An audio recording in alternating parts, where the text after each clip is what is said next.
I did an internship at the Universidade de São Paulo, so the University of São Paulo, and I was working in their archive there, and I realized that I just loved archive work.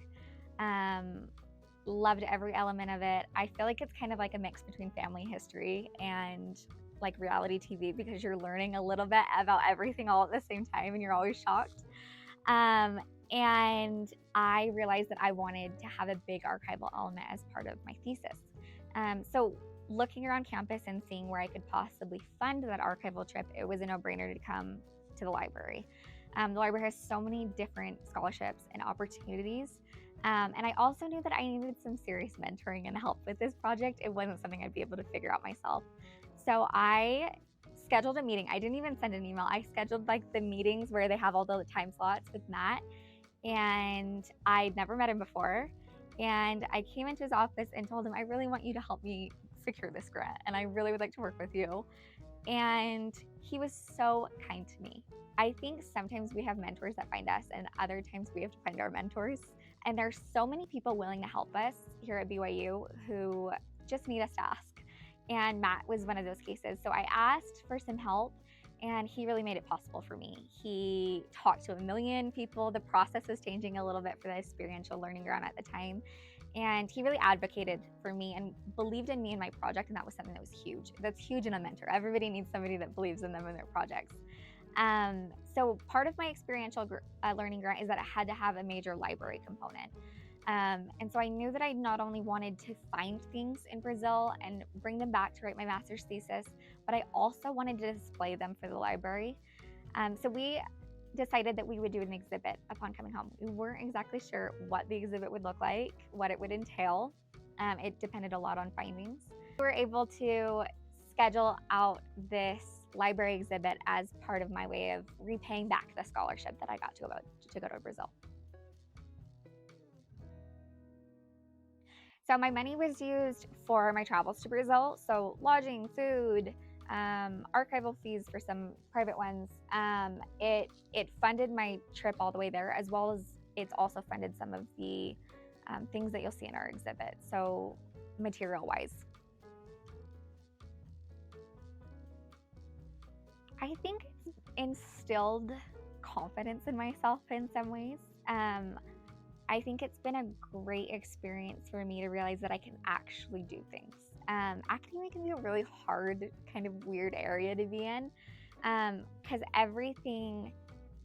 you don't get a lot of instant feedback or instant gratification. And this project was one where I felt that I have gotten that instant feedback and instant gratification of being able to see an exhibit go up and feel like, oh, I actually am making a contribution. I'm actually being able to share things. People outside of my little niche area are going to learn about something that I'm really passionate about.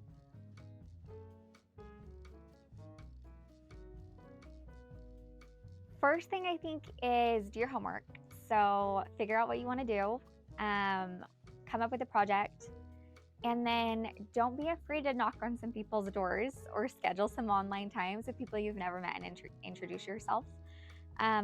I got really lucky that I had somebody on my side who was really excited about my project and really wanted to help me. And I think everybody needs a good mentor. So it's a big part is having a mentor component here in the library. So if you already have somebody, I suggest you work with them. But if not, don't let that discourage you from applying for the grant. They apply for you. So don't let it discourage you from finding someone who will then apply for the grant for you. You just reach out to faculty mentors, even people you don't know very well. Don't be afraid to email somebody to ask, hey, I noticed you did this archival project or you did this exhibit. I'm interested in doing something similar, and just get the conversation going and be open to new experiences. There's a lot of resources on campus here at BYU for students who are interested. There's funding and there's mentoring that you can get to conceive of a project, to figure out what scale you can do it at, and then to actually execute it. So my thesis and part of this exhibit as well had a very big archival element. Some archival documents, we're lucky, and they are available online, but a lot of these archival documents you can just find when you're inside Brazil. So from the library, I was able to acquire a grant to go to the archives to learn a little bit more about her. And then my thesis compares 3 versions of a novel, and not all these 3 versions would have been accessible only online. Latin American librarian Matt Hill, he really prepped me on how archives work, how to contact people. I didn't even know that there were catalogs of all the archival documents until we had a good conversation about it. So that was one big thing, is contacting a mentor, building that mentor relationship was huge for me, as well as trying to figure out what work had already been done. Because I think the worst thing you can do when you're doing archival work is just repeat it all and then come home and figure out you've discovered nothing new. So I think those were the 2 big things, was trying to figure out what had already been done, things that I was interested in, even if they were small things that I wanted to pick up on, small differences in versions of a published work, and then asking for help because I needed lots of help.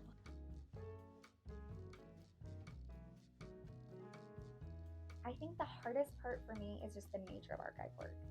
So you really have to know what you're looking for before you get there. So there's lots of prep work that's involved.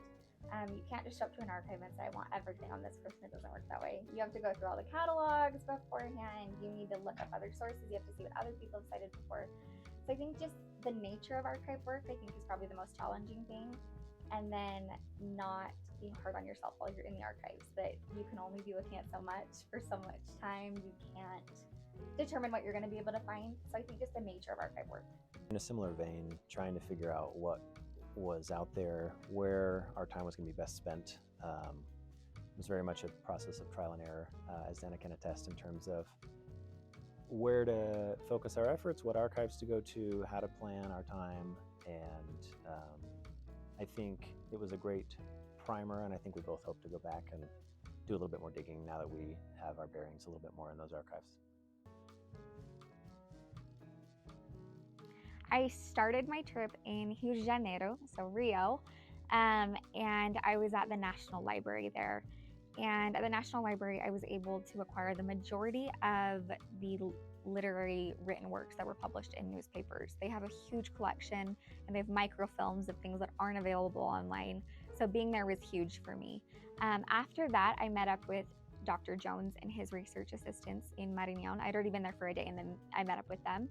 And which is in the north part of Brazil, and I was able to go to the archives where all of her own documents would have been stored. So publications from her time that were published in that same city.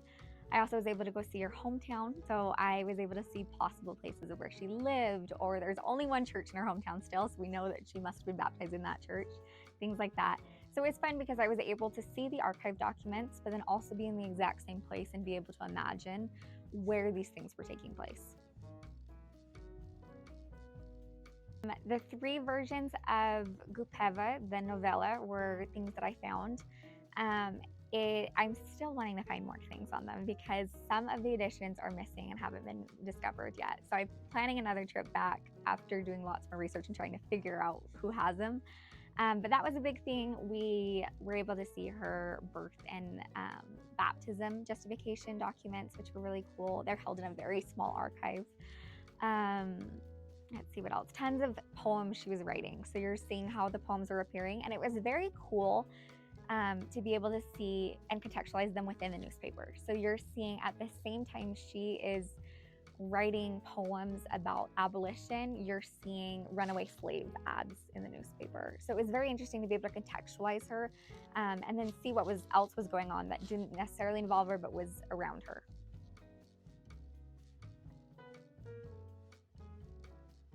That's a good question. I think it just asks a lot of questions. Brazilians are the kindest people. I'm maybe a little biased because I'm married to a Brazilian. I think Brazilians are so helpful, and they always are willing to help you and go the extra mile. So I think one big thing for me is, while you're doing archival work in Brazil, is to make contacts. It's to network with these people, and they will lead you to private archives or to other places that will later be beneficial for you, and not being afraid to ask questions. With archival work in general, I think it's always just to ask questions and to see what's out there. Or I'm very new to archival work, and so I need to rely on people who have lots of experience. And so that's why it was so nice to work with Matt, because he was helping me with that and guiding me through that as well.